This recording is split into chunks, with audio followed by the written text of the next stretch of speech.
सूरज एक छोटे से गांव का लड़का था। वह मेहनती और ईमानदार था, लेकिन उसकी किस्मत हमेशा उसकी मेहनत का साथ नहीं देती थी। उसके माता पिता किसान थे और घर का गुजारा बड़ी मुश्किल से चलता था।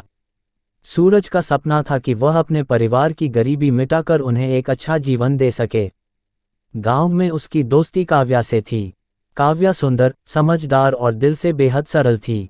सूरज और काव्या एक दूसरे को बचपन से जानते थे। सूरज ने काव्या से अपने प्यार का इजहार कभी नहीं किया, क्योंकि उसे लगता था कि उसके पास काव्या को देने के लिए कुछ भी नहीं था। एक दिन सूरज ने फैसला किया कि वह गांव छोड़कर शहर जाएगा और अपनी किस्मत आजमाएगा। काव्या ने उसे रोकने की बहुत कोशिश की, लेकिन सूरज ने कहा, जब तक मैं कुछ बन नहीं जाता तब तक मेरे प्यार का कोई मोल नहीं होगा। काव्या ने आंसुओं के साथ उसे विदा किया। शहर में सूरज को शुरुआत में बहुत मुश्किलें झेलनी पड़ीं। वह छोटे मोटे काम करके अपनी ज़रूरतें पूरी करता और रात में पढ़ाई करता। धीरे धीरे उसकी मेहनत रंग लाए। उसने एक बड़ी कंपनी में नौकरी पाई और अपनी काबिलियत के दम पर तरक्की की सीढ़ियां चढ़ता गया।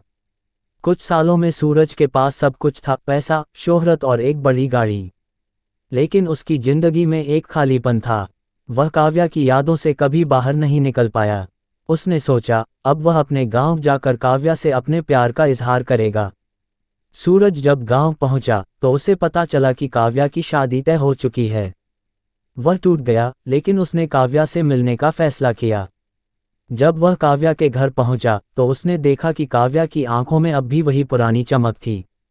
सूरज ने हिम्मत जुटाकर कहा, काव्या, मैंने तुमसे वादा किया था कि जब कुछ बन जाऊंगा तब लौटूंगा। देखो, अब मेरे पास सब कुछ है, पैसा, शोहरत और एक अच्छी जिंदगी। क्या तुम मेरे साथ चलोगी? काव्या मुस्कुराई और कहा, सूरज, तुम्हारे पास जो पैसा है वह तुम्हारे सपने पूरे कर सकता है, लेकिन मेरा प्यार पैसे से नहीं मापा जा सकता। मैंने तुम्हें उस वक्त भी चाहा था जब तुम्हारे पास कुछ नहीं था, और आज भी चाहती हूँ।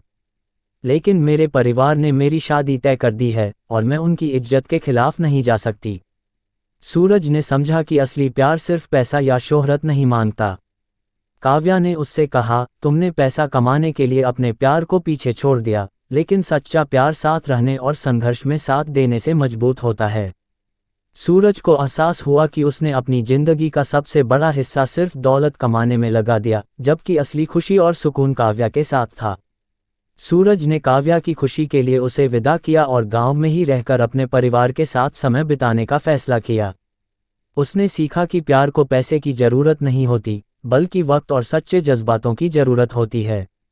ये कहानी हमें सिखाती है कि प्यार की असली कीमत दौलत से नहीं, दिल से मापी जाती है।